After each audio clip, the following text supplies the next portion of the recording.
যে রাষ্ট্রীয় কাঠামোর মধ্য দিয়ে এই ফ্যাসিবাদের জন্ম হয়েছে এবং তারা কর্তৃত্ববাদী শাসনে আমাদের দেশের সমস্ত ক্ষমতা, রাজনৈতিক, মানবিক, সাংবিধানিক সব কিছু কেড়ে নিয়ে তারা বর্বর একটা যুগ তারা শাসন করেছে। এই কর্তৃত্ববাদী শাসক যেন আর তৈরি না হয়, এই জন্য আমাদের রাষ্ট্রের কাঠামোকে পরিবর্তন করতে হবে। কোনো ষড়যন্ত্র যেন সংস্কার কাজকে বিঘ্ন করতে না পারে। সংস্কার না হলে নির্বাচন সুষ্ঠু হবে না, আর একটা ফ্যাসিবাদের জন্ম হবে। এবং আওয়ামী কালো যুগে যে নির্বাচন আমরা দেখেছি, দিনের ভোট রাতে হয়েছে, ভোট কেন্দ্রে মানুষ যেতে পারেনি, আমি আর ডামের ইলেকশন, এরকম কোনো ইলেকশন দেশের মানুষ মেনে নেবে না বলে আমরা মনে করি। বিফোর ইলেকশন অবশ্যই আমাদের এই সংস্কার কাজ শেষ করতে হবে।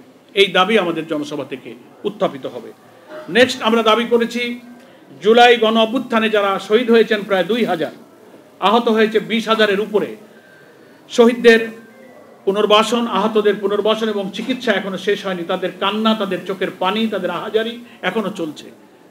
অনেকেই বিদেশে চিকিৎসার জন্য গিয়েছে, বাড়িতে বিনা চিকিৎসায় এখনো কষ্ট পাচ্ছে, হাসপাতালে আছে। এই দাবি আমাদের জাতীয় সমাজ থেকে উত্থাপিত হবে।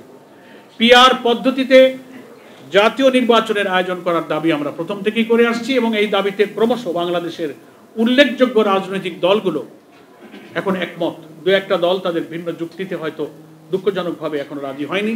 আমরা ওই জাতীয় সমাজ থেকে আহ্বান জানাবো, আমাদের প্রপোর্শনাল রিপ্রেজেন্টেশন, সংখ্যানুপাতিক পদ্ধতিতে এই নির্বাচন হলে দেশে কালো টাকা, পেশি শক্তির দৌরাত্ম্য কমবে, মনোনয়ন বাণিজ্য থাকবে না, দক্ষ যোগ্য পার্লামেন্টেরিয়ানকে পার্লামেন্টের প্রত্যেকটি দল তাদের সিনিয়র নেতাদেরকে সেখানে মনোনীত করে সংসদে পাঠাতে পারবে। ফলে পার্লামেন্ট একটা কোয়ালিটি পার্লামেন্ট হবে।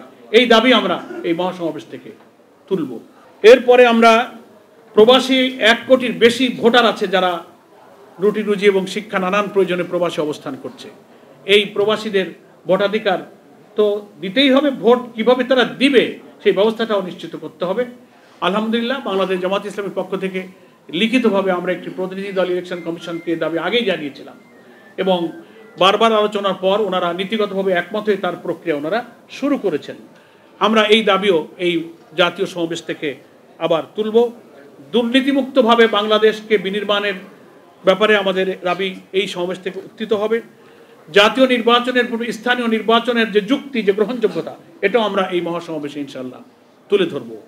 দেশের আইন শৃঙ্খলা পরিস্থিতিতে বিরাজমান এখন যে অবস্থা আমরা দেখতে পাচ্ছি, জানমাল, রাজনৈতিক দল মত নির্বিশেষে সকলে এটা অনুভব করছেন যে আমাদের আইন শৃঙ্খলা পরিস্থিতি রক্ষায় যারা নিয়োজিত বাহিনী, বিভিন্ন এজেন্সি, তারা যথার্থ ভূমিকা পালনে ব্যর্থ হয়ে যাচ্ছেন। নিষ্ঠুরভাবে মানুষ হত্যা করা হচ্ছে, ভিন্ন মতকে সহ্য করা হচ্ছে না।